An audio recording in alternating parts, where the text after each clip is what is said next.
pripravená je tretia rozjazda tretej série a tu je jej favorit s dvojkou český reprezentant Petr Bartášek, vicemajster Európy, ktorý však prvú jazdu tu v Žitavanoch pokazil, nedokončil ju a preto potrebuje z tejto jazdy výborný výsledok, aby mohol pomýšľať na niektoré z finále. Vedľa neho s peťkou Leonas Vedeikis, jazdec z Litvy, a so sedmičkou Roman Kolesníkov z Ruska. To sú prví traja v prvom rade. V druhom potom Viktor Čebotariev, Jan Kurtulík, slovenský reprezentant, a v treťom rade Václav Uher, výborný český reprezentant, a Andrej Bojko z Ruska. Okamžite po štartke s dvojkou Peter Bartášek v čele. To sa dalo očakávať, mal výhodnú štartovú pozíciu, zaujal ideálnu stopu a okamžite sa svojím súperom vzdialuje. S peťkou za ním Leonas Vedeikis z Litvy a s 13-kou sme tam videli Čebotarieva, ale so sedmičkou sa tam prepracoval Rus Roman Kolesníkov. S 20-kou vykrútil hodiny Andrej Bojko, jeho snaha teda vyústila do vážnej jazdeckej chyby a prepadol sa na koniec štartovného poľa. Petr Bartášek so svojím Audi získal okamžite náskok a nie hádam pochyb, aj keď sú pretekári ešte len v druhom kole a čakajú ich 4 ďalšie, o tom, že tento výborný český jazdec v tejto jazde zvíťazí. Pravda, ak mu jeho stroj vydrží, pretože mal s ním vážne problémy v tomto týždni. Sám bol pred pretekmi dosť rozladený z toho, koľko sa na svojom stroji aj s mechanikmi napracovali, aby bol v poriadku, aj keď, ako sám tvrdil, má o 25 koní menej ako pred 2 týždňami, pretože musel robiť rozsiahle úpravy na svojom stroji.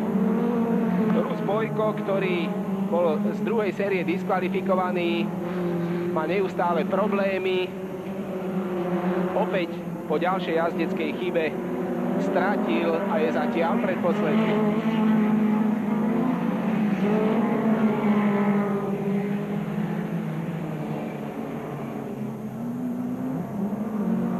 Trať už pomerne obschla, dá sa povedať, že je teraz ideálna, nepráši sa. Pravda, keď pretekár sa drží v ideálnej stope. Na autokrosových okruhoch sa už pomaličky vytrácajú skoky. Dostávajú sa do popredia okruhy s hladkou, rýchlou tráťou, kde sa dokáže prejaviť sila motora. Veď tieto buginy jazdia rýchlosťou až 150-160 km na rovinkách. Tu, pravda, nie sú tie rovinky také dlhé. V Žitavanoch dosahujú tú rýchlosť okolo 130-140 km v hodine. So šestkou tam vypadol po poruche Václav Uher, ale ten, pravda, nemusí riskovať. U neho je už všetko jasné, finále ho neminie.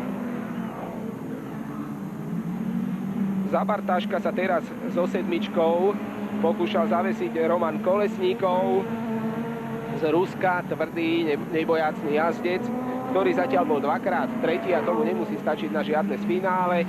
Preto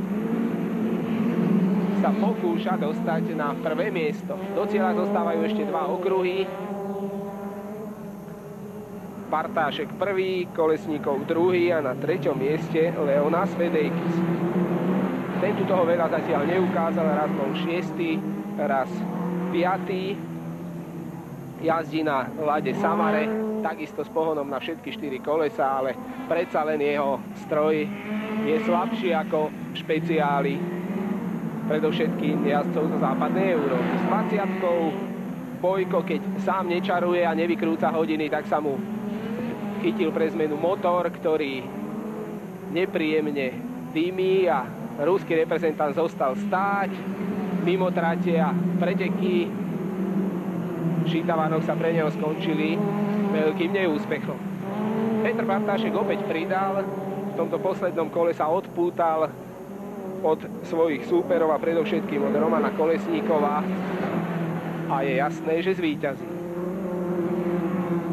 Po ovále nám krúži už len 5 pretekárov, 2 odstúpili a Tomáš Pohodil, český jazdec, vôbec do tejto rozjazdy nenastúpil, havaroval v druhej sérii a tak poškodil svoj stroj, že viacej pretekať nemôže. Ale to už je cieľ. Peter Bartášek prvý, bez problémov a čaká ho finále A. So 7 na druhom mieste Roman Kolesníkov a s 5 na 3. Leonas Vedejkis. Dramatická situácia pred cieľovou rodinkou, kde s 13 Viktor Čebotariev svojho kolegu Bojka jednoducho preskočil a skončil na 4. mieste. Bola to dramatická situácia, ktorá mohla skončiť aj zle, lenže buginy sú dostatočne obrnené a nikomu sa v tejto fáze nič nestalo. Takže tu sú traja najlepší z poslednej 9. jazdy, z 3 rozjazd. Peter Bartášek na 1. mieste, Roman Kolesníkov 2. a Leonas Vedejkis na 3. mieste.